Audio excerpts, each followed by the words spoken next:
Right, okay. അപ്പോൾ youth for missions ഇന്ത്യയുടെ Saturday morning Bible സ്റ്റഡിയിലേക്ക് എല്ലാവരെയും ഒരു പ്രാവശ്യം കൂടെ സ്വാഗതം ചെയ്യുന്നു. എഫേസ്യ ലേഖനത്തിന്റെ 5-ാമത്തെ അധ്യായത്തിന്റെ അവസാന ഭാഗത്തിലേക്ക് നമ്മൾ വരികയാണ്. സെഷൻ 11, 11-ാമത്തെ സെഷൻ. എനിക്കൊന്ന് 2 സെഷനൂടെ കഴിയുമ്പോൾ നമ്മുടെ എഫേസ്യ ലേഖനത്തിന്റെ പഠനം അവസാനിപ്പിക്കാം എന്നാണ് എൻ്റെ ചിന്ത. അടുത്ത ആഴ്ചയും അതിൻ്റെ അടുത്ത ആഴ്ചയും കൂടെ കഴിയുമ്പോൾ എഫേസ്യ ലേഖനത്തിന്റെ പഠനം നമുക്ക് പൂർത്തീകരിക്കാം എന്നാണ് കർത്താവിൽ ആഗ്രഹിക്കുന്നത്. നമ്മൾ പഠിച്ചുകൊണ്ടിരിക്കുന്ന അതിൻ്റെ ഔട്ട്ലൈൻ നിങ്ങൾക്കറിയാമല്ലോ. Believers position in Christ. ക്രിസ്തുവിൽ നമ്മൾ ആരാന്ന്, അവനോടുകൂടെ സ്വർഗ സ്ഥലങ്ങളിൽ ഇരുത്തപ്പെട്ടവന്. അത് മനസ്സിലാക്കി കഴിഞ്ഞാൽ പലതിൻ്റെയും പ്രശ്നങ്ങൾ മാറും എന്നുള്ളത് നമ്മൾ ആദ്യം പഠിച്ചു. That is the belief. നമ്മൾ ആരാണെന്ന്, വാട്ട് ഇസ് അവർ ഐഡന്റിറ്റി. പിതാവിനാൽ തിരഞ്ഞെടുക്കപ്പെട്ട്, പുത്രനാൽ വീണ്ടെടുക്കപ്പെട്ട്, പരിശുദ്ധാത്മാവിനാൽ മുദ്രയിട്ടപ്പെട്ടവരാണ് നാം. വലിയ പദവി കർത്താവ് നമുക്ക് വേണ്ടി തന്നിരിക്കുകയാണ്. എന്നിട്ട് അത് കഴിയുമ്പോൾ നമ്മൾ പഠിച്ചത്, അങ്ങനെയുള്ള വിശ്വാസം കർത്താവിലായിക്കഴിഞ്ഞാൽ, ക്രിസ്തുവിലായിക്കഴിഞ്ഞാൽ എങ്ങനെ ആയിരിക്കണം നമ്മുടെ ബിഹേവിയേഴ്സ്. Belief, right belief always leads to right ബിഹേവിയേഴ്സ്. എങ്ങനെയാണ് നാം ജീവിക്കേണ്ടത്, നമ്മൾ എങ്ങനെയാണ്, we should walk in unity. ഐക്യതയിൽ എങ്ങനെ നടക്കണം, വിശുദ്ധിയിൽ എങ്ങനെ നടക്കണം, പഴയ മനുഷ്യനെ നാം ഊരിവെച്ച് പുതിയ മനുഷ്യനെ ധരിക്കണം എന്നൊക്കെ ഉള്ളത് സ്നേഹത്തിൽ നടക്കണമെന്നും വെളിച്ചത്തിൽ നടക്കണമെന്നും ജ്ഞാനത്തിൽ നടക്കണമെന്നൊക്കെ നമ്മൾ പഠിച്ച് കഴിഞ്ഞ പ്രാവശ്യം നമ്മൾ നമ്മുടെ റിലേഷൻഷിപ്സ് എങ്ങനെയായിരിക്കണം, ബന്ധങ്ങൾ തുടങ്ങുന്നത് കുടുംബങ്ങളിലാണല്ലോ. ഭാര്യയും ഭർത്താവും. ഭാര്യ എങ്ങനെയായിരിക്കണം, എന്താണ് കീഴ്പ്പെട്ടിരിക്കുക എന്നുള്ളതൊക്കെ നമ്മൾ കഴിഞ്ഞ പ്രാവശ്യം നമ്മൾ നോക്കി. അപ്പം കഴിഞ്ഞ പ്രാവശ്യം ഭാര്യമാരെ കീഴ്പ്പെട്ടിരിക്കണം എന്ന് പറഞ്ഞതിനോട് ചേർന്ന് ഞാൻ പറഞ്ഞു, അതുകൊണ്ട് ഭർത്താക്കന്മാർ ഒരുപാട് സന്തോഷിക്കേണ്ട. കാരണം ഭാര്യമാർക്ക് കൊടുത്ത നിർദ്ദേശത്തിൻ്റെ 3 ഇരട്ടിയാണ് പൗലോസ് ഭർത്താക്കന്മാർക്ക് കൊടുത്തിരിക്കുന്നത്. സത്യം പറഞ്ഞാൽ നമ്മൾ വേഴ്സ് ബൈ വേഴ്സ് അല്ല ചെയ്യുന്നതെങ്കിൽ ആദ്യം ഭർത്താവിൻ്റെ കാര്യം പറഞ്ഞിട്ട് വേണം ഭാര്യയുടെ വിഷയത്തിലേക്ക് കടക്കാൻ. സത്യം പറഞ്ഞാൽ അങ്ങനെയാണ് അതിൻ്റെ ഓർഡർ. പക്ഷെങ്കിൽ വേഴ്സ് ബൈ വേഴ്സ് ചെയ്യുന്നതുകൊണ്ട് ഞാൻ ഓർഡർ തെറ്റിക്കാതെ മുന്നോട്ട് പോയി എന്ന് മാത്രമേ ഉള്ളൂ. തിങ്കൾ, ചൊവ്വ, ബുധൻ ദൈവം അനുവദിച്ചാൽ ഷാർജ വർഷിപ്പ് സെൻറ്ററിൽ UCPF കൺവെൻഷനിൽ ദൈവവചനം പങ്കുവയ്ക്കുവാൻ ആഗ്രഹിക്കുന്നു. ദൈവം അനുവദിച്ചാൽ ഞാൻ തിങ്കളാഴ്ച തന്നെ അവിടെ എത്തും. ഈ കഴിഞ്ഞ മാസങ്ങളൊക്കെ നിങ്ങൾക്കറിയാമല്ലോ, എനിക്ക് ഒരുപാട് തിരക്കും യാത്ര ഉള്ളതുകൊണ്ട് ശരീരത്തിന് ഇടയ്ക്കിടയ്ക്കൊക്കെ അങ്ങ് ഡൗൺ ആകുന്നോ എന്നെനിക്കൊരു ചിന്ത. അപ്പോൾ എനിക്ക് ഈ ക്ഷീണം, എക്സോഷൻ വരുന്നു. കാര്യമായ പ്രശ്നങ്ങളൊന്നും ഇല്ലെങ്കിലും ഒത്തിരി എക്സോസ്റ്റഡ് ആകുന്നുണ്ട്. അപ്പോൾ നിങ്ങൾ എനിക്ക് വേണ്ടി പ്രത്യേകം ഈ സീസണിൽ പ്രാർത്ഥിക്കണം. കാരണം ഇത് കഴിഞ്ഞ് നമ്മുടെ യൂത്ത് വന്നു കഴിഞ്ഞ ഉടനെ നമ്മുടെ സ്ലിംഗ് ഷോട്ട് കോൺഫറൻസ് ഉണ്ട്, പല കാര്യങ്ങളാണ്, ടീൻസ് ക്യാമ്പ്. അപ്പം ശരീരത്തിന് നമുക്ക് ബലമില്ലെങ്കിൽ നമുക്ക് പലതിനോടും നമുക്ക് ഒരു മടുപ്പ് ഒരു വരാൻ സാധ്യതയുണ്ട്. അതുകൊണ്ട് നിങ്ങൾ പ്രാർത്ഥിക്കണം എന്ന് അപേക്ഷിക്കുന്നു. ഷാർജയിലും ദുബായിലും ഒക്കെ ഉള്ള നമ്മുടെ സ്നേഹിതർ ഏതെങ്കിലുമൊക്കെ ദിവസം വന്ന് പങ്കെടുക്കണമേ എന്ന് ഞാൻ ഹോപ്പ് ചെയ്യാണ്. നിങ്ങളെ പലരെയും കാണാൻ കുറച്ച് നാളായല്ലോ, ചിലരെയൊക്കെ കണ്ടിട്ട്. അതുകൊണ്ട് ലുക്കിംഗ് ഫോർവേഡ്, എക്സൈറ്റഡ് ആണ്. എനിക്കതാണ് കൂടുതൽ സന്തോഷം. സക്രിയ അങ്കിൾ നമ്പർ ഇവിടെ ഉണ്ട്. സക്രിയ അങ്കിൾ എന്തെങ്കിലും ഡീറ്റെയിൽസ് അറിയണമെങ്കിൽ സക്രിയ അങ്കിളിനെ വിളിച്ചാൽ മതി. ദൈവം അനുവദിച്ചാൽ നമുക്ക് തിങ്കൾ, ചൊവ്വ, ബുധൻ ഒരുമിച്ച് കർത്താവിൽ സന്തോഷിക്കുവാനും ദൈവവചനത്തിൽ നമുക്ക് ഒന്നുകൂടൊന്ന് അത് ധ്യാനിക്കാനും ഒക്കെ കർത്താവ് കൃപ തരട്ടെ എന്ന് പ്രാർത്ഥിക്കുകയാണ്. ഓക്കെ, അപ്പോൾ നമ്മൾ കഴിഞ്ഞ പ്രാവശ്യം ഓർഡർ, ദ ഡിവൈൻ ഓർഡർ എന്താണെന്നുള്ളത് നോക്കി. ക്രിസ്തു, ഭർത്താവ്, ഭാര്യ, കുഞ്ഞുങ്ങൾ, അതാണ് കുടുംബത്തിൻ്റെ ഡിവൈൻ ഓർഡർ. ഒരാളെക്കാട്ടിൽ മെച്ചപ്പെട്ടത് എന്നല്ല, ഒരാളുടെ മുകളിൽ ആണെന്നുള്ളതല്ല, അതാണ് അതിൻ്റെ ഓർഡർ. അപ്പോൾ എന്താണ് ഭർത്താവ് ചെയ്യേണ്ടത്? അതിലൊന്ന്, പ്രൊട്ടക്റ്റ്, കുടുംബത്തെ സംരക്ഷിക്കുക, കുടുംബത്തെ നയിക്കുക, കുടുംബത്തിന് വേണ്ടി കരുതുക. Protect, lead and provide. ഇതാണ് പ്രൈമറി റൂൾസ്. വേറെ ഒന്നും ചെയ്യത്തില്ലെന്നല്ല, ഇതാണ് പ്രൈമറി റൂൾസ്. അപ്പോൾ ഉടനെ എന്നോട് ചോദിക്കരുത്, എന്നാ ഭർത്താവിന് കിച്ചണിൽ കയറി കുക്ക് ചെയ്യണം. തീർച്ചയായിട്ടും അതൊന്നും അല്ല ഞാനിവിടെ പറയുന്നത്. ഉടനെ എന്നോട് ഉടക്ക ചോദ്യം ഒന്നും ചോദിക്കരുത്. ഇതാണ് പ്രൈമറി റൂൾസ്. ഓക്കെ, എന്ത് വേണമെങ്കിലും ഭർത്താവിന് ചെയ്യാം, ഇത് കൂടാതെയും ഭാര്യയ്ക്ക് അതുപോലെ തന്നെ. പക്ഷെങ്കിൽ റോളിൻ്റെ ഈ റോള് വിട്ടു പോകരുത്. The husband is the spiritual leader of the family. ആത്മീയമായ കുടുംബത്തെ മുന്നോട്ട് നയിക്കേണ്ടത് ഭർത്താവിൻ്റെ ചുമതലയാണ്. ഒരുപക്ഷെ ഭർത്താവ് ആ നിലയിലേക്ക് വളർന്നിട്ടില്ലെങ്കിൽ കർത്താവിൽ ശരണപ്പെട്ട് ആ നിലയിലേക്ക് വളരുവാൻ ഭർത്താക്കന്മാരായ നാം പ്രാർത്ഥിക്കണം. അതിനുവേണ്ടി നാം ഒരുങ്ങണം. Because God is asking us to lead our families. എൻ്റെ കുടുംബത്തെ നയിക്കേണ്ടത് ഞാനാണ് എന്നുള്ളത് എപ്പോഴും ബോധ്യം വേണം. ആട്ടെ, ഇനി നമുക്ക് ഭർത്താവിൻ്റെ വിഷയത്തിലേക്ക് കടക്കാം. ഭാര്യയുടെ കാര്യം കഴിഞ്ഞു, അതുകൊണ്ട് ഭർത്താവിൻ്റെ വിഷയത്തിലേക്ക് കടക്കാം. ഭർത്താക്കന്മാരെ 5:25, ചാപ്റ്റർ 5 വേഴ്സ് 25. ഭർത്താക്കന്മാരെ ക്രിസ്തുവും സഭയെ സ്നേഹിച്ചതുപോലെ നിങ്ങളുടെ ഭാര്യമാരെ സ്നേഹിപ്പി. ക്രിസ്തു സഭയെ സ്നേഹിച്ചതുപോലെ നിങ്ങളുടെ ഭാര്യമാരെ സ്നേഹിപ്പി. അപ്പോൾ എപ്പോഴും ചോദിക്കുന്ന ചോദ്യം എന്താണ്? ചോദ്യം സ്ത്രീകളാണ് ചോദിക്കുന്നത് എന്നോട് കേട്ടോ. സ്ത്രീകളോട് പറഞ്ഞു, നിങ്ങൾ ഭർത്താക്കന്മാർക്ക് കീഴ്പ്പെട്ടിരിക്കുക. ഞങ്ങൾക്ക് പ്രയാസമുള്ള കാര്യമാണ്. എന്നാൽ ഭർത്താവിന് ഭയങ്കര എളുപ്പമുള്ള കാര്യമാണല്ലോ കർത്താവ് പറയുന്നത്. എന്തോ എളുപ്പമുള്ള കാര്യം? നിങ്ങൾ ഭാര്യമാരെ സ്നേഹിക്കുക. അപ്പൊ സ്നേഹിക്കുക എന്ന് പറയുന്നത് വളരെ എളുപ്പമായിട്ടുള്ള കാര്യവും കീഴ്പ്പെട്ടിരിക്കുക എന്ന് പറഞ്ഞാൽ വളരെ പ്രയാസകരമായ കാര്യമാണെന്നുള്ളതാണ് പറയുന്നത്. എന്നാൽ ഈ ഭാഗം പഠിച്ചാൽ നിങ്ങൾ തന്നെ പറയും കീഴ്പ്പെട്ടിരിക്കുന്നതാണ് എളുപ്പം, സ്നേഹിക്കുന്നതാണ് പ്രയാസം. കാരണം എന്താണെന്ന് ഞാൻ പറയാം. സ്നേഹിക്കുക എന്ന് പറഞ്ഞാലേ നമ്മൾ ഈ മൂവിയിൽ കാണുന്ന പോലെ ആ സ്നേഹമല്ല. ക്രിസ്തു സഭയെ സ്നേഹിച്ചതുപോലെ സ്നേഹിക്കണം. എത്ര ഭർത്താക്കന്മാർക്ക് പറ്റുമെന്ന് ഞാനൊന്ന് നോക്കട്ടെ. ക്രിസ്തു സഭയെ സ്നേഹിച്ചതുപോലെ സ്നേഹിക്കുക. അപ്പൊ ഇത് രണ്ടും വ്യത്യാസമാണ്. ഈ വാക്കുകൾ നമ്മൾ കാണുമ്പോഴേ കീഴ്പ്പെട്ടിരിക്കും, അതികഠിനമായ ഉപദേശം. സ്നേഹിക്കുക, വെരി ഈസി. കാരണം ഇന്നത്തെ കാലം എന്ന് പറഞ്ഞാലേ നമ്മൾ സ്നേഹം, ലവ് എന്ന് പറയുന്ന വാക്ക് വളരെ ചീപ്പായിട്ട് ഉപയോഗിക്കുന്ന ഒരു വാക്കാണ്. കാരണം എന്നാ, ഒരു വണ്ടി അങ്ങോട്ട് കാണുമ്പോൾ ഐ ലവ് ദാറ്റ് കാർ അല്ലേ, ഐ ലവ് ദാറ്റ് കാർ. പിന്നെ എന്തെങ്കിലും നല്ല ഫുഡ് അങ്ങോട്ട് കഴിച്ചാൽ I love that dish, I love that dish. പിന്നെ എന്തെങ്കിലും ഒരു സ്ഥലം കാണുമ്പോൾ ഐ ലവ് ദാറ്റ് പ്ലേസ്.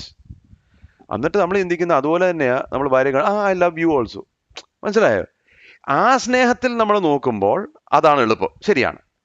പക്ഷെങ്കിൽ എഫേസ്യ ലേഖനം 5-ാമത്തെ അധ്യായം അങ്ങനത്തെ സ്നേഹത്തെക്കുറിച്ചല്ല പറയുന്നത്. പിന്നെയോ അഗാപ്പെ സ്നേഹം. അഗാപ്പെ സ്നേഹം എന്ന് പറഞ്ഞാൽ ക്രിസ്തു സഭയെ സ്നേഹിച്ചതുപോലെ സ്നേഹിക്കുക.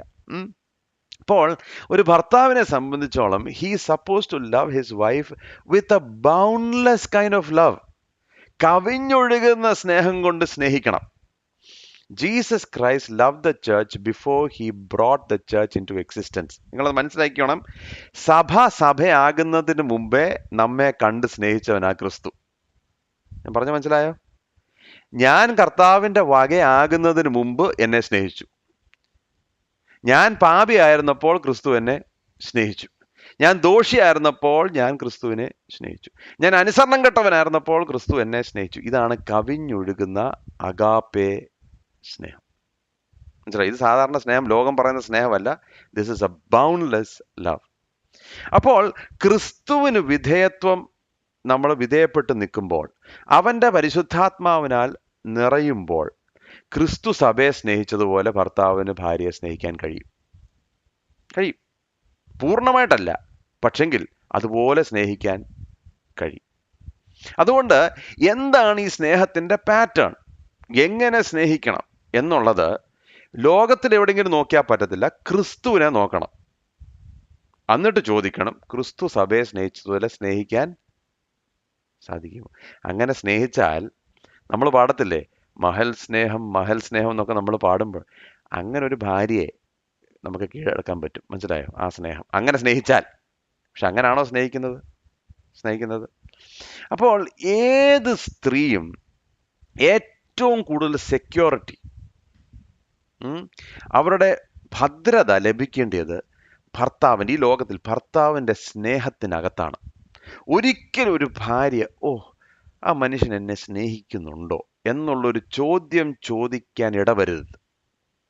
അതുപോലെ വേണം ഒരു ഭാര്യയെ ഭർത്താവ് സ്നേഹിക്കാൻ. You have to cover her with love.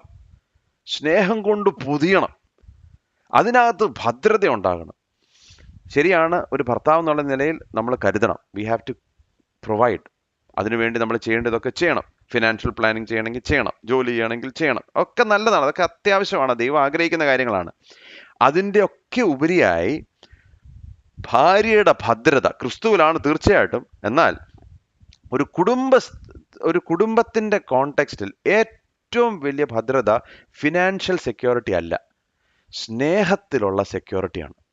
അതുകൊണ്ടാണ് ചില സ്ത്രീകൾക്ക് ചിലപ്പം ബില്യനേഴ്സിനെ ആയിരിക്കും വിവാഹം ചെയ്തിരിക്കുന്നത്, പക്ഷെങ്കിൽ എന്നും അവരുടെ ഉള്ളിൽ ഈ ഭദ്രത ഇല്ലാതെ ഉള്ളൊരു ജീവിതമാണ്. അയ്യോ, സ്നേഹിക്കുന്നുണ്ടോ, സ്നേഹിക്കുന്നില്ലയോ, ഈ മനുഷ്യന് വേറെ, ആ ഒരു മോഡില്ല. എന്നാൽ അധികമൊന്നും ഇല്ലെങ്കിലും ഒന്ന് സ്നേഹിക്കാമെങ്കിൽ you can give your wife the greatest security. They should feel secure. ഈ സ്നേഹം ഒന്ന് ഡിഫൈൻ ചെയ്യാൻ 4 തരത്തിൽ ഞാൻ ഡിഫൈൻ ചെയ്യാൻ ആഗ്രഹിക്കുന്നു. കാരണം സ്നേഹം എന്ന് പറഞ്ഞ് ചുമ്മാ അങ്ങ് പറഞ്ഞു വിട്ടാൽ പോരല്ലോ. എന്താണ് ഈ സ്നേഹം, എങ്ങനെയാണ് ഈ സ്നേഹം എന്നുള്ളത് 4 വിധത്തിൽ ഞാൻ പറയാം. അത് കഴിഞ്ഞിട്ട് നിങ്ങൾ തീരുമാനിക്കുക ഏതാ എളുപ്പമെന്ന്. കീഴടങ്ങുന്നതാണോ സ്നേഹിക്കുന്നതാണോ എളുപ്പമെന്നുള്ളത് നിങ്ങൾ നോക്കാം. ഞാനിത് എഴുതുമ്പോൾ ഞാൻ തന്നെ പറയും കീഴടങ്ങുന്നതായിരിക്കും എനിക്ക് ഇച്ചിരി എളുപ്പം. ഇങ്ങനെ സ്നേഹിക്കണമെങ്കിൽ ഭയങ്കര പ്രയാസമാണ്, നോട്ട് ഈസി. എഫേസ്യ ലേഖനം 5:25 ഭർത്താക്കന്മാരെ ക്രിസ്തു സഭയെ സ്നേഹിച്ചതുപോലെ നിങ്ങളുടെ ഭാര്യമാരെ സ്നേഹിപ്പീൻ. അതിനകത്ത് ഇംഗ്ലീഷിൽ ബൈബിൾ നമ്മൾ നോക്കുമ്പം ആ വാക്യത്തിന്റെ ഭാഗം അത് വിട്ട് കിടക്കുക. And gave himself up for her, തന്നെത്താന് അവക്ക് വേണ്ടി, ക്രിസ്തുവിനെ കുറിച്ച് അവക്ക് വേണ്ടി ഏൽപ്പിച്ചു കൊടുത്തു എന്ന് പറഞ്ഞാൽ എൻ്റെ ജീവനെക്കാട്ടിൽ ഞാൻ വിലയേറിയതായി കണ്ടത് ക്രിസ്തുവിനെ കുറിച്ച് പറയുന്നത്. ക്രിസ്തു പറയുന്നത് എൻ്റെ ജീവനെക്കാട്ടിലും വിലയേറിയതായി ഞാൻ കാണുന്നത് സഭയുടെ ജീവനാണ്. അതെന്തൊരു സ്നേഹമാണ്. അപ്പോൾ നിങ്ങൾ മനസ്സിലാക്കണം, ക്രിസ്തു ഈ ലോകത്തിലേക്ക് വരുമ്പോൾ തന്നെ നിന്ദിക്കുമെന്നും തന്നെ പുറത്താക്കുമെന്നും തന്നെ റിജക്റ്റ് ചെയ്യുമെന്നും അത് കഴിഞ്ഞിട്ട് തന്നെ ക്രൂശിക്കുമെന്നും അറിഞ്ഞിട്ട് തന്നെയാണ് വന്നത്. എന്നിട്ടും താൻ സഭയെ സ്നേഹിച്ചു. അതെന്തോ സ്നേഹമാണ്? ത്യാഗപൂർണമായ സ്നേഹം, സാക്രിഫിഷ്യൽ ലവ് എന്ന് പറഞ്ഞാൽ, ഇന്ന് ഈ ചെറിയായ ഞാനിവിടെ നിങ്ങൾക്ക് ബൈബിൾ സ്റ്റഡി എടുക്കുമ്പോൾ ഒരു കാര്യം വ്യക്തമായിട്ട് അറിയാം. രക്ഷിക്കപ്പെടുവാൻ, രക്ഷയുടെ സന്തോഷം അനുഭവിക്കാൻ എനിക്കൊരു യോഗ്യതയില്ല.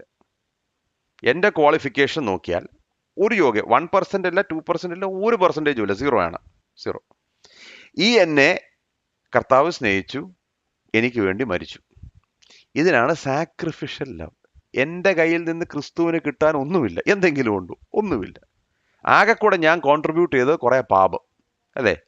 എൻ്റെ വലിയ ഘോരമായ പാപങ്ങളുടെ കോൺട്രിബ്യൂഷൻ ഞാൻ കൊടുത്തു. എൻ്റെ കയ്യിൽ നിന്ന് ഒന്നും കർത്താവിന് വേണ്ട എങ്കിലും ഈ മഹാപാപിക്ക് വേണ്ടി ക്രിസ്തു മരിച്ചെങ്കിൽ ത്യാഗപൂർണമായ സ്നേഹം. ആ സ്നേഹത്തിലാണ് ഭർത്താവ് ഭാര്യയെ സ്നേഹിക്കുന്നത്. തയ്യാറാണോ? It is an act of the will. ഇമോഷന്റെ കാര്യം മാത്രമല്ല, ഇമോഷൻസ് ഉണ്ട്, ഇല്ലെന്ന് ഞാൻ പറയുന്നില്ല, ബട്ട് ഇതൊരു തീരുമാനമാണ്. It's an act of the will and of the heart. അതുകൊണ്ട് ഇവിടെ മനസ്സിലാക്കേണ്ടത്, ഇവിടെ ക്രിസ്തു സഭയെ സ്നേഹിച്ചതുപോലെ സ്നേഹിക്കണമെന്ന് പറയുമ്പോൾ ഒരു ആജ്ഞയാണ്. അത് ഭാര്യയുടെ സ്വഭാവം അനുസരിച്ചോ ഭാര്യയുടെ ഗുണമോ വേറെ ഒന്നും ബേസിസിലല്ല. ഇപ്പം പക്ഷെ നിങ്ങൾക്കറിയത്തില്ല എൻ്റെ ഭാര്യ, അറിയേണ്ട കാര്യമില്ല. അല്ല, പക്ഷെ എൻ്റെ ഭാര്യ എന്ന് അതറിയേണ്ട കാര്യമില്ല. നിങ്ങളുടെ ഭാര്യ എങ്ങനത്തെ ഭാര്യയാണെങ്കിലും വചനത്തിൻ്റെ ആജ്ഞ എന്താണ്? ക്രിസ്തു സഭയെ സ്നേഹിച്ചതുപോലെ സ്നേഹിക്കണം. മനസ്സിലായോ?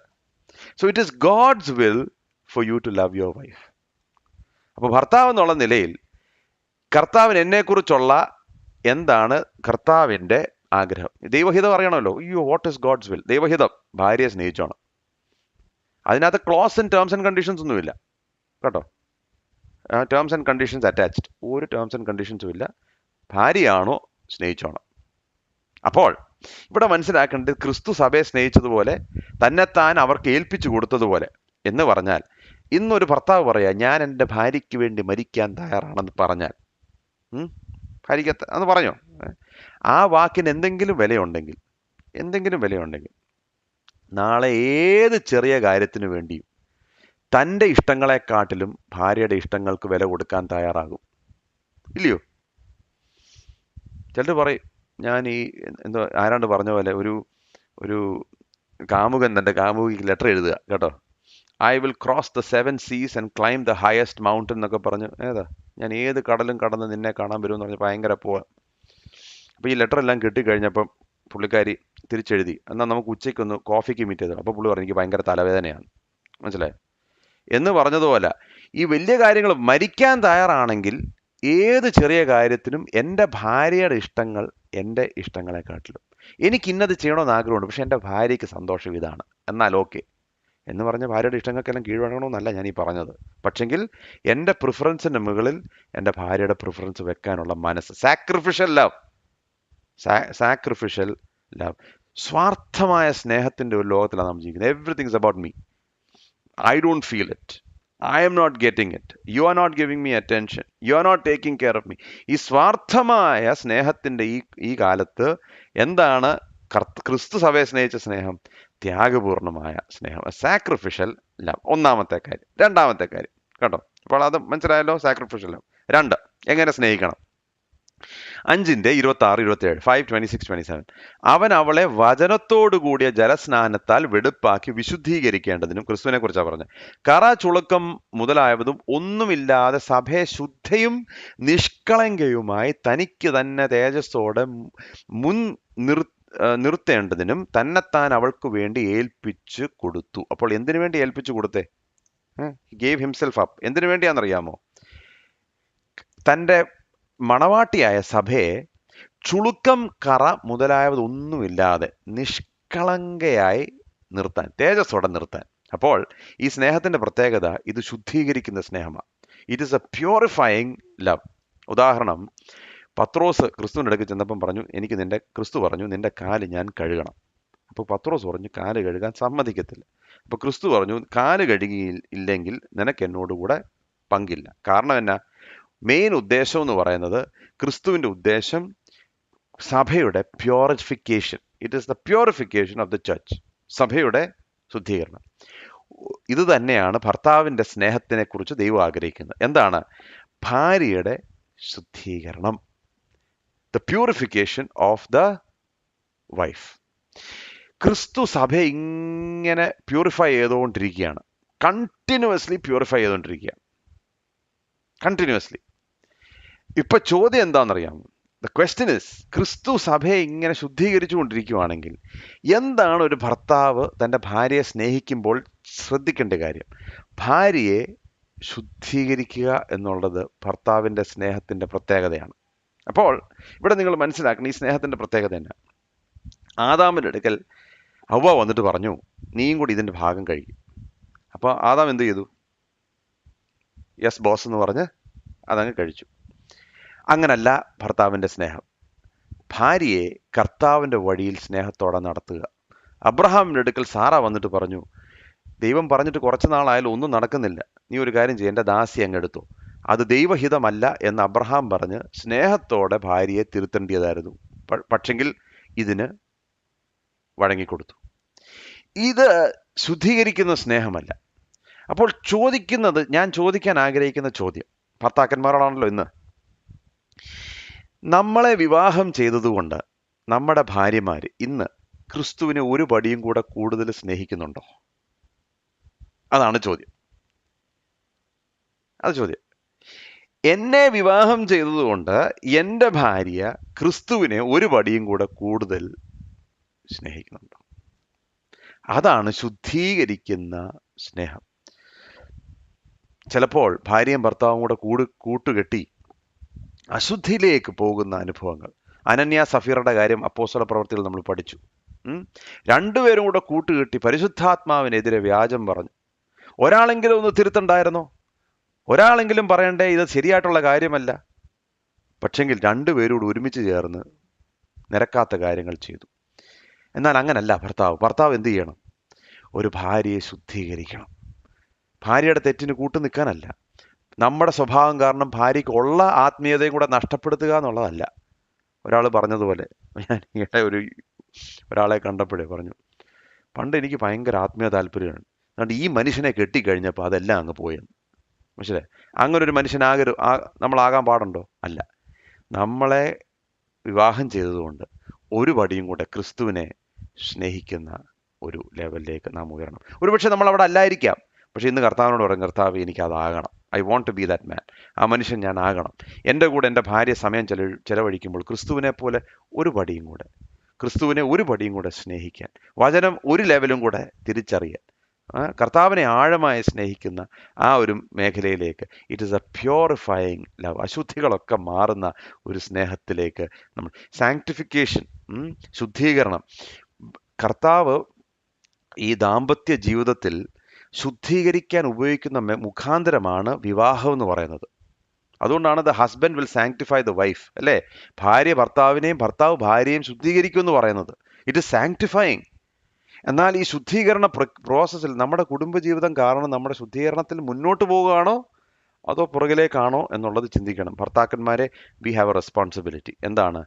നാം ആ പ്യൂരിഫയിങ് ലവിലാണ് നമ്മുടെ ഭാര്യമാരെ സ്നേഹിക്കേണ്ടത്. ആട്ടെ, മൂന്നാമത്തെ കാര്യം, caring love.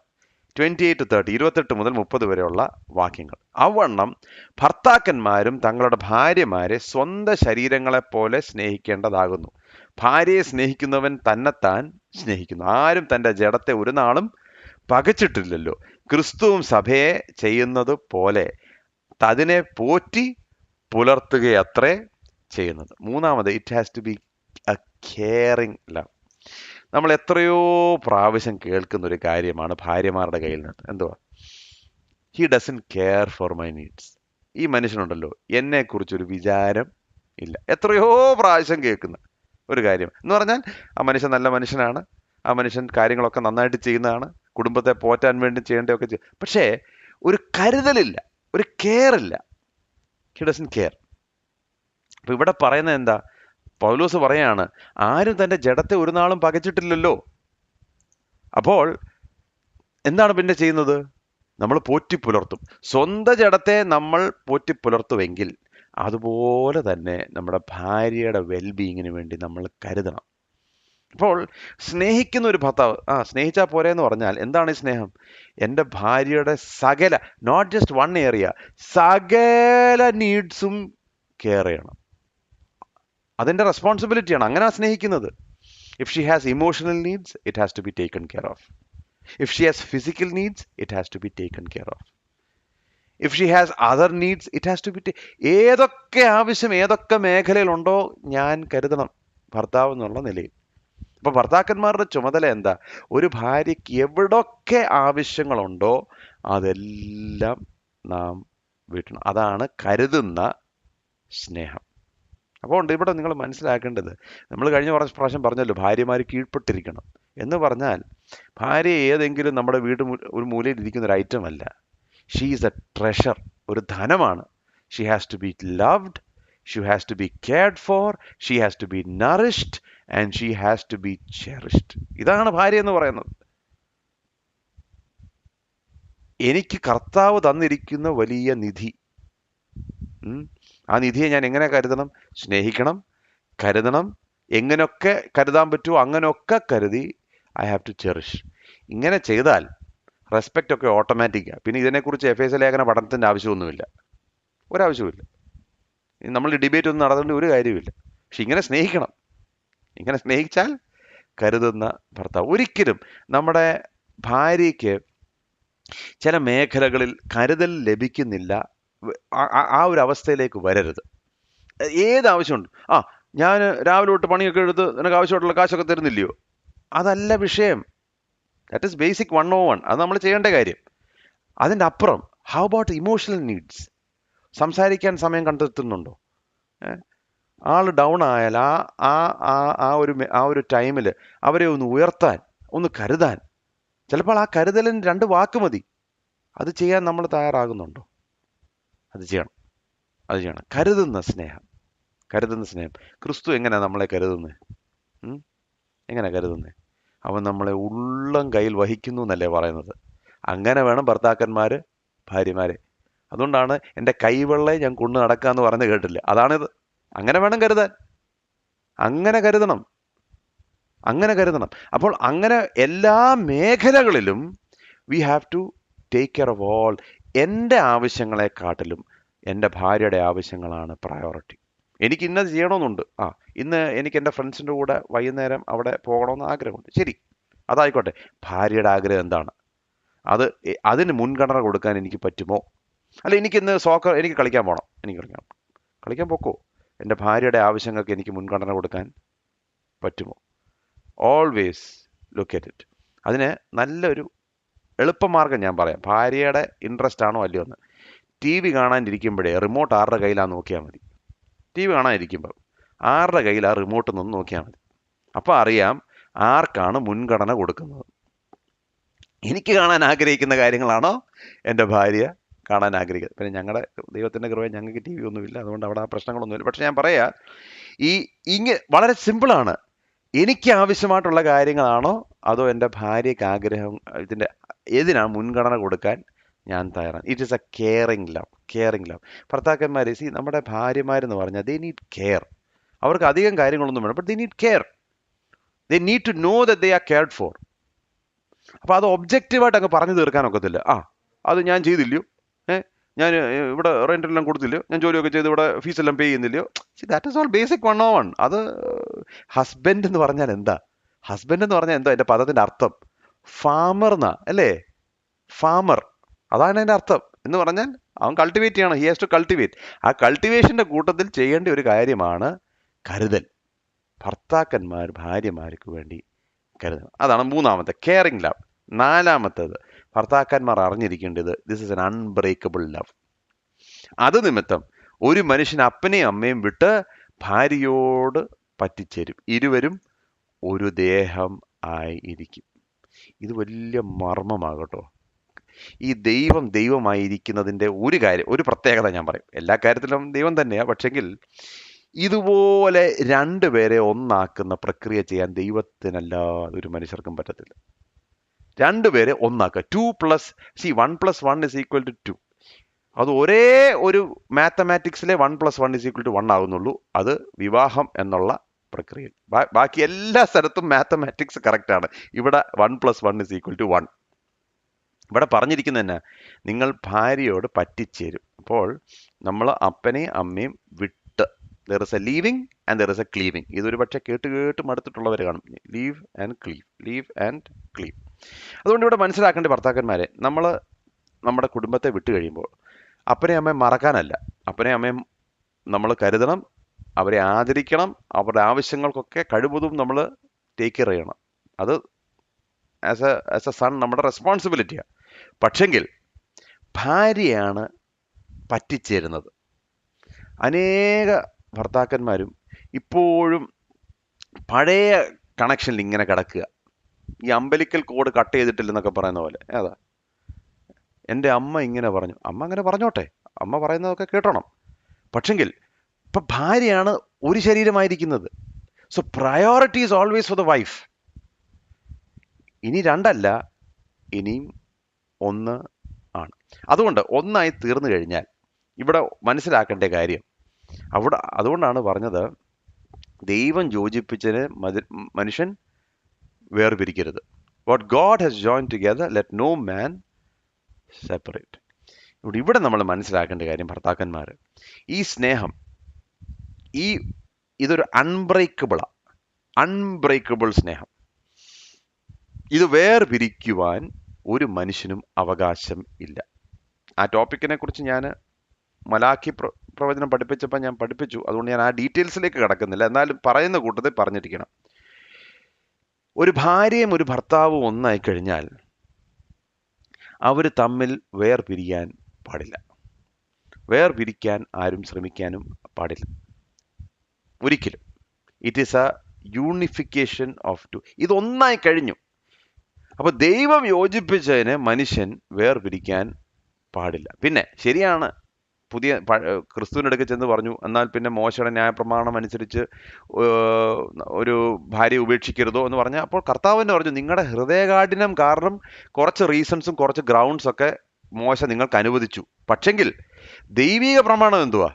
What is the higher law? മോശയെക്കാട്ടിലും വലിയവനുണ്ട്. ആരാന്നറിയോ? ക്രിസ്തു. മോശയെക്കാട്ടിലും വലിയവൻ. അവൻ്റെ പ്രമാണം എന്തുവാ? അവൻ്റെ പ്രമാണം ഞാൻ പറയാം. എന്തോ അവൻ്റെ പ്രമാണം? സ്നേഹിക്കാൻ പാടില്ലാത്തവരെ സ്നേഹിക്കണം. അതിന് നല്ലൊരു ഉദാഹരണമാണ് നമ്മുടെ ഹോശിയയും ഗോമറും, അല്ലേ? ഹോശിയ പ്രവാചകനും ഗോമർ. അതൊന്ന് പഠിക്കണ്ടേ? ദൈവസ്നേഹത്തിൻ്റെ ആഴം എന്താണെന്നുള്ളത് കാണണമെങ്കിൽ ആ ഭാഗം ഒന്ന് പഠിക്കണം. വേശ്യയായ ഭാര്യയെ സ്വന്തമായി ഏറ്റെടുത്ത്, സ്വന്തമായി തൻ്റെ പേര് കൂട്ടിച്ചേർത്ത്, താൻ അവൾക്ക് ഭർത്താവായി, അവൾ വീണ്ടും വീണ്ടും വീണ്ടും അവൻ്റെ കയ്യിൽ നിന്ന് പോയി കഴിഞ്ഞിട്ട് പിന്നെയും അവൻ്റെ പുറകിൽ പോയി. എന്തിനു വേണ്ടിയാണെന്നറിയാമോ? ദൈവസ്നേഹം എത്ര വലുത്. അതാണ് model. That is the higher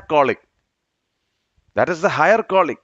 അതുകൊണ്ട് ഭർത്താക്കന്മാരെ, ഒരു ഭാര്യയെ ഉപേക്ഷിക്കാൻ എനിക്കോ നിങ്ങൾക്കോ അനുവാദം ഇല്ല എന്നുള്ളത് വളരെ വ്യക്തമായി ദൈവിക പ്രമാണം. You have to love even an unfaithful wife എന്നുള്ളതാണ് ദൈവത്തിൻ്റെ പ്രമാണം. That is the higher calling. പിന്നെ ഞാൻ കഴിഞ്ഞ പ്രാവശ്യം ഞാൻ ഇതിനെക്കുറിച്ചൊക്കെ പഠിപ്പിച്ചപ്പോൾ ഇതിൻ്റെ മറ്റ് ഡീറ്റെയിൽസ് ഒക്കെ ഞാൻ പറഞ്ഞു. That is A different story. പക്ഷെ ഇവിടെ മനസ്സിലാക്കേണ്ട കാര്യം, ഈ സ്നേഹം എന്ന് പറയുന്നത് പിരിയാബന്ധമാണ്. ഇത് സെപ്പറേറ്റ് ചെയ്യാൻ പറ്റുന്നൊരു കാര്യമല്ല. Separation is not an option. You have to be intertwined as one flesh. കാരണം എന്നാ, ഞാൻ ചോദിക്കുന്ന ചോദ്യം ഇത്രയേ ഉള്ളൂ. ഞാൻ അവിശ്വസ്തനായിരുന്നപ്പോൾ ക്രിസ്തു എന്നെ എന്നാ പിന്നെ നീ നിന്റെ വഴിക്ക് പൊക്കോടാന്ന് പറഞ്ഞോ? അതാണ് ഒറ്റ ചോദ്യം, വേറെ ഒന്നും ഞാൻ പറയുന്നില്ല. ഏതൊക്കെ വകുപ്പ് നിങ്ങൾ എൻ്റെ അടുക്ക കൊണ്ടുവന്നാലും എനിക്കൊരു ചോദ്യമേ ചോദിക്കാനുള്ളൂ. എന്താണ് ചോദ്യം? ഈ ഞാൻ നിങ്ങളുടെ കാര്യമല്ല പറഞ്ഞു, ഞാൻ എൻ്റെ കാര്യം പറയാം. ഈ ഞാൻ ക്രിസ്തുവിനെ അറിയുന്നതിന് മുമ്പല്ല, ക്രിസ്തുവിനെ അറിഞ്ഞിട്ട് എത്രയോ പ്രാവശ്യം അവൻ്റെ വ്യവസ്ഥയിൽ നിന്ന് മാറിപ്പോയി, ഇല്ലയോ? എത്രയോ പ്രാവശ്യം അവൻ്റെ കൽപ്പനകൾ ഞാൻ ലംഘിച്ചു. എത്രയോ പ്രാവശ്യം അതാ പറഞ്ഞ വെളിച്ചത്തിൽ വസിക്കുന്നവന്റെ മുമ്പിൽ പാപം ചെയ്തവനായി ഞാൻ. എന്നാ നീ അങ്ങ് പൊക്കോ എന്ന് എപ്പോഴെങ്കിലും കർത്താവ് പറഞ്ഞിരുന്നെങ്കിൽ എൻ്റെ ഗതി എന്തായിരുന്നേനെ? ഒന്ന് ഓർത്തു നോക്കി. പക്ഷെ ഞാൻ പോയിട്ടും ഒരു വേട്ടനായെ പോലെ എൻ്റെ പിന്നാലെ വന്ന് എന്നെ സ്നേഹിച്ച ക്രിസ്തു, അതാണ് മാതൃക. ഭർത്താക്കന്മാരെ, ഇനി എന്നോട് പറ, ഇങ്ങനെ സ്നേഹിക്കാനാണോ പ്രയാസം, കീഴ്പ്പെടാനാണോ പ്രയാസം? നിങ്ങൾ പറ, നിങ്ങൾ തീരുമാനിച്ചു. 4 വ്യവസ്ഥകൾ ഞാൻ പറഞ്ഞു, 4 ways. എന്താണ് പറഞ്ഞത്? 1, it is a sacrificial love, ത്യാഗപൂർണമായ സ്നേഹം. 2, ശുദ്ധീകരിക്കുന്ന സ്നേഹം, it is a purifying love. 3, it is a caring love. 4, it is unbreakable love. It is an unbreakable love. ഇങ്ങനെ വേണം ഭർത്താക്കന്മാർ ഭാര്യമാരെ സ്നേഹിക്കാൻ. 1 പത്രോസ് 3:7, അവർ ജീവന്റെ കൃപയ്ക്ക് കൂട്ടവകാശികൾ. They are co-heirs. They are for the grace of life. അപ്പോൾ എന്താണ് ഞാൻ മുമ്പ് പറഞ്ഞല്ലോ, നമ്മുടെ ഭാര്യമാരെന്ന് പറയുന്നത് ദൈവം നമുക്ക് തന്നിരിക്കുന്ന നിധിയാണ്, ധനമാണ്. ആ ധനം എന്ന് പറയുന്ന ആരാ? ജീവന്റെ കൃപയ്ക്ക് കൂട്ടവകാശികൾ. 1 കുറവ്, 1 ലെവൽ കുറവൊന്നല്ല. They are co-heirs for the grace of life. അങ്ങനെ വേണം നാം അവരെ കാണാൻ. പിന്നെ എന്താണ് ഇതിന്റെ മോട്ടിവേഷൻ? എന്തുകൊണ്ട് ഇങ്ങനെ സ്നേഹിക്കണം? അതും പൗലോസ് പറയുന്നുണ്ട്. ഈ മർമ്മം വലിയത്. ഈ മിസ്റ്ററി നിങ്ങളൊന്ന് ചിന്തിക്കണം. 2 വിഷയങ്ങൾ ചിന്തിക്കണം. 1, ക്രിസ്തുവും സഭയും ഒന്നാകുന്ന വിഷയം ഒന്ന് ചിന്തിക്കണം. 2, ഭാര്യയും ഭർത്താവും ഒന്നാകുന്ന വിഷയം ഒന്ന് ചിന്തിക്കണം. ഇതൊരു മിസ്റ്ററി, ഇതൊരു മർമ്മം. ഈ മർമ്മം വലിയത്. പൗലോസ് പറയാണ്, ഞാൻ ക്രിസ്തുവിനെയും സഭയെയും ഉദ്ദേശിച്ചത്രേ പറയുന്നത്. എന്നാൽ നിങ്ങളും അങ്ങനെ തന്നെ ഓരോരുത്തൻ താൻ്റെ ഭാര്യയെ തന്നെ പോലെ തന്നെ സ്നേഹിക്കണം. ഭാര്യയോ ഭർത്താവിനെ ഭയപ്പെടേണ്ട എന്ന് പറഞ്ഞ് വിറച്ചവിടെ നിൽക്കണമെന്നല്ല, അത് ഞാൻ പിന്നെ പറയാം. Marriage is A picture of Christ relationship with the church. ഈ ലോകത്തിൽ ക്രിസ്തുവും സഭയും തമ്മിലുള്ള ബന്ധം എന്താണെന്ന് അറിയണമെങ്കിൽ ക്രിസ്തുവിനെ ആദരിക്കുന്ന ഒരു കുടുംബത്തിലേക്ക് നോക്കിയാൽ മതി. അതിൻ്റെ പിക്ചർ, അതിൻ്റെ ഒരു പടം കാണണമെങ്കിൽ വെരി സിമ്പിളാണ്. ക്രിസ്തുവിനെ സ്നേഹിക്കുന്ന ഭാര്യയും ക്രിസ്തുവിനെ സ്നേഹിക്കുന്ന ഭർത്താവും തമ്മിലുള്ള സ്നേഹം കണ്ടാൽ ക്രിസ്തുവും സഭയും തമ്മിലുള്ള ബന്ധം എന്താണെന്ന് വളരെ ഈസി ആയിട്ട് മനസ്സിലാവും. When a husband loves a wife with boundless love, it demonstrates to the world the love of Christ for his people. ആഴമായി തൻ്റെ ഭാര്യയെ സ്നേഹിക്കുന്ന ഒരു ഭർത്താവിനെ കാണുമ്പോൾ എത്രമാത്രം ക്രിസ്തു സഭയെ സ്നേഹിക്കുന്നു എന്നുള്ളത് ലോകത്തിന് കാണാൻ മനസ്സിലാകും. How Jesus would die for his church and make us a part of his body. ഇത് വലിയ മർമ്മമാണ്. അതല്ലേ പഴയ നിയമത്തിലെ വിശുദ്ധന്മാര്, ദൂതന്മാർ പോലും ഇതിലേക്ക് ഉറ്റുനോക്കുന്നു എന്നൊക്കെ പറയുന്നതിന്റെ കാരണം എന്നാ? ഇത് വലിയ മർമ്മമാണ്. എങ്ങനെയാണ് വിശുദ്ധനായ ഒരു ദൈവം, എന്നെ ആവശ്യമില്ലാത്ത ഒരു ദൈവം, means he doesn't need me, എന്നെ ആവശ്യമില്ല. കർത്താവ് ഹീസ് സെൽഫ് സഫിഷ്യന്റ് അല്ലേ? ദൈവം എന്ന് പറയുന്നത് ഒരു മനുഷ്യനെയോ ഒരു ദൂതനെയോ ഒന്നും ആവശ്യമില്ല. എങ്കിലും എൻ്റെ പിന്നാലെ വന്ന് എന്നെ സ്നേഹിച്ച് എനിക്ക് വേണ്ടി മരിക്കുക എന്ന് പറയുന്നത് ഇത് വലിയ മർമ്മമാണ്. ദൂതന്മാർക്ക് പോലും മനസ്സിലാകാത്ത മർമ്മം. ദൂതന്മാർ നോക്കുക, എടാ ഈ യൂസ്ലെസിന്റെ ഒക്കെ പുറയിൽ എന്തിനാ പോകുന്നതെന്നാ ദൂതന്മാർ പറയുന്നത്. പക്ഷെങ്കിൽ ക്രിസ്തു ഈ 99നെ വിട്ടേച്ച് 1ന്റെ പുറയിൽ വരുമ്പോൾ വലിയ മർമ്മമാണ്. It's a big mystery. അതുപോലെ തന്നെ വലിയ മർമ്മമാണ് 2 പേര് ഒന്നാകുമ്പോൾ, 2 പേര് ഒരു ദേഹിയായി മാറുമ്പോൾ. When 2 become one, this marriage also is a great mystery. അതുകൊണ്ട് when husbands and wives are filled with the Spirit, പരിശുദ്ധാത്മാവിനാൽ നിറയുമ്പോൾ നമ്മൾ അന്യോന്യം കീഴ്പ്പെട്ടിരിക്കും. അന്യോന്യം കീഴ്പ്പെട്ടിരിക്കുമ്പോൾ എന്താ സംഭവിക്കുന്നത്? വലിയ സന്തോഷം കുടുംബജീവിതത്തിൽ ഉണ്ടാകും. There is great joy in the family. അത് മാത്രമല്ല, കുഞ്ഞുങ്ങൾക്ക് വലിയ അനുഗ്രഹം. അത് മാത്രമല്ല, ഏറ്റവും വലിയ ഉദ്ദേശം എന്താണ്? What is the greatest purpose? ക്രിസ്തുവിന് അത് വളരെ മഹത്വം കൊണ്ടിരുന്നു. അപ്പോൾ the ultimate goal of our marriage എന്താണ്? The ultimate goal of our marriage നമ്മുടെ കുടുംബജീവിതം കൊണ്ട് ആത്യന്തികമായി ഏറ്റവും വലിയ ഉദ്ദേശം എന്ന് പറഞ്ഞ് ഞാൻ സന്തോഷമായിട്ടിരിക്കണം, ഹാപ്പിലി എവർ ആഫ്റ്റർ എന്നുള്ളതല്ല. പിന്നെന്താണ്? ക്രിസ്തുവിന് മഹത്വം കൊണ്ടുവരണം. അതാണ് ഏറ്റവും വലിയ ഉദ്ദേശം. That is God's purpose for everything. എന്നാൽ അതിനകത്ത് നമുക്ക് കിട്ടുന്നൊരു കാര്യമുണ്ട്. എന്താണ്? വളരെ വലിയ സന്തോഷം കുടുംബജീവിതത്തിൽ, കുഞ്ഞുങ്ങൾക്ക് വലിയ അനുഗ്രഹം, ആത്യന്തികമായി ദൈവത്തിന് മഹത്വം. This is all these are by products. പക്ഷെ what's the final goal? The final goal is glory and honour to Jesus. അതാണ് ഏറ്റവും വലിയത്. അപ്പോൾ ചിന്തിക്കേണ്ട ചിന്താവിഷയം, എൻ്റെ കുടുംബജീവിതം ആ വലിയ മർമ്മത്തെ പ്രതിനിധീകരിക്കുന്ന ഒരു കുടുംബജീവിതമാണോ? എൻ്റെ കുടുംബജീവിതം ആളുകൾ കാണുമ്പോൾ ക്രിസ്തു സഭയെ സ്നേഹിക്കുന്ന ഒരു ഭർത്താവും സഭ ക്രിസ്തുവിന് കീഴ്പ്പെട്ടിരിക്കുന്ന ഒരു ഭാര്യയും കാണുന്നുണ്ടോ? പരിശുദ്ധാത്മാ നിറവിൽ സന്തോഷത്തിൻ്റെയും സ്നേഹത്തിൻ്റെയും സമാധാനത്തിൻ്റെയും ഒരു നിറവാണോ കാണുന്നത്? എന്താണ് കാണുന്നത്? ഇതാണ് this is the portrait of a godly man. ഇങ്ങനെയാണ് കർത്താവിനെ സ്നേഹിക്കുന്ന, കർത്താവിനെ ആദരിക്കുന്ന ഒരു കുടുംബത്തിൻ്റെ ഒരു പടം. നമ്മൾ നിത്യതയുടെ ഇപ്പുറമായതുകൊണ്ട് പൂർണ്ണരല്ല. വി ആർ നോട്ട് പെർഫെക്റ്റ്, അല്ലേ? പാപികളായ മനുഷ്യരാണ് നമ്മൾ. പാപം നമ്മുടെ ചുറ്റുമുണ്ട്. അപ്പോൾ അതിൻ്റെ കുറവുകളുണ്ട്. എങ്കിലും ആ കുറവുകളുണ്ടെങ്കിലും കുറവുകളെ നികത്താൻ കർത്താവിന് ശരിയായി. ഞാൻ അതുകൊണ്ട് നിങ്ങളുടെ കുടുംബജീവിതത്തിലൊക്കെ എന്തെങ്കിലുമൊക്കെ ബുദ്ധിമുട്ട്, ആരെങ്കിലും എന്നോട് പറയുക ഞങ്ങളുടെ കുടുംബജീവിതമൊക്കെ തീർന്നു, ഇനിയിപ്പോൾ ഒന്നും ചെയ്യാൻ പറ്റുമെന്ന് ഞങ്ങൾക്ക് തോന്നുന്നില്ല, ഒന്നും ചെയ്യാൻ പറ്റുന്നില്ല, അങ്ങനെ ആരെങ്കിലും ഉണ്ടോ? എനിവൺ എന്നെ ശ്രദ്ധിക്കുന്നുണ്ടെങ്കിൽ എൻ്റെ വാക്ക് ദൈവവചനത്തിൻ്റെ അടിസ്ഥാനത്തിൽ ഞാൻ പറയട്ടെ. തകർന്നതും ഉടഞ്ഞതിനെയൊക്കെ നന്നാക്കുന്ന നസറേത്തിലൊരു നല്ല തച്ചനുണ്ട്. സകലതിനെയും ശരിയാക്കും. സകലതിനെ, എന്തെങ്കിലും തകർന്നിട്ടുണ്ടെങ്കിൽ സകലതിനെയും നന്നാക്കുന്ന നസ്രയത്തിലെ നല്ല തച്ചൻ അവൻ്റെ കയ്യിലൊന്ന് ഏൽപ്പിച്ചു കൊടുത്താൽ വിവാഹ ജീവിതത്തിൽ ഞാനൊരു കാര്യം പറയട്ടെ. കാനാവിലെ കല്യാണത്തിന് വെള്ളത്തെ വീഞ്ഞാക്കി കഴിഞ്ഞപ്പോഴേ അവിടെ വന്ന് പറഞ്ഞൊരു കാര്യമുണ്ട്, അവസാനം വന്നതാ മുമ്പ് കിട്ടിയതിനെക്കാട്ടും നല്ലതെന്ന്. ഇപ്പം നിങ്ങളുടെ കുടുംബജീവിതത്തിൽ 30 വർഷം കഴിഞ്ഞോ 40 വർഷം കഴിഞ്ഞോ, ഞാനൊരു കാര്യം പറയാം, ക്രിസ്തു ഒന്ന് തൊട്ടാൽ അവസാനിക്കുമ്പോൾ മുമ്പുള്ളതിനെക്കാട്ടിലും നന്നായി അവസാനിപ്പിക്കാൻ കർത്താവ് കൃപ തരും. God will give you the grace. പക്ഷേ ഭർത്താക്കന്മാരെ, there is A huge call on your life, huge responsibility. ചുമ്മാ ഭാര്യമാർ കീഴ്പ്പെട്ടിരിക്കണമെന്ന് ചുമ്മാ അങ്ങ് പറയരുത്. Don't make random statements. ക്രിസ്തു സഭയെ സ്നേഹിച്ചതുപോലെ ഭർത്താക്കന്മാർ ഭാര്യമാരെ സ്നേഹിക്കണം. Love them like Jesus. ക്രിസ്തു സഭയെ അപ്പോൾ വകുപ്പ് പറഞ്ഞുകൊണ്ട് വരരുത്. കാരണം വകുപ്പ് പറയാനായിരുന്നെങ്കിൽ ക്രിസ്തു എന്തൊക്കെ വകുപ്പ് പറഞ്ഞേനെ? അതാ ഞാൻ ചോദിക്കുന്നത്. വകുപ്പ് പറയാനായിരുന്നെങ്കിൽ ക്രിസ്തു എന്തൊക്കെ വകുപ്പ് പറഞ്ഞു? അതൊന്നും പറയാതെ ആഴമായി കവിഞ്ഞൊഴുകുന്ന സ്നേഹത്താൽ നമ്മൾ സ്നേഹിക്കണം. ഞാനും എൻ്റെ ഭാര്യ ഒരു സ്ഥലത്ത് യാത്ര ചെയ്തപ്പോൾ അവിടെ ഉണ്ടായിരുന്ന ഒരു ഞങ്ങളുടെ ഒരു ഫ്രണ്ടിൻ്റെ വീട്ടിലാണ് താമസിച്ചത്. രണ്ടുപേരും നല്ല ദൈവമക്കളാണ്. അപ്പോൾ ആ വീട്ടിൽ ഞങ്ങൾ താമസിച്ച് വലിയ സന്തോഷമൊക്കെ ആയിരുന്നു. കഴിഞ്ഞ് ഞങ്ങൾ ഇറങ്ങിയപ്പോൾ ഒരു അങ്കിള് ഞങ്ങളെ കൊണ്ടുപോയി. അപ്പം അങ്കിള് കൊണ്ടുപോയപ്പോൾ പറഞ്ഞു,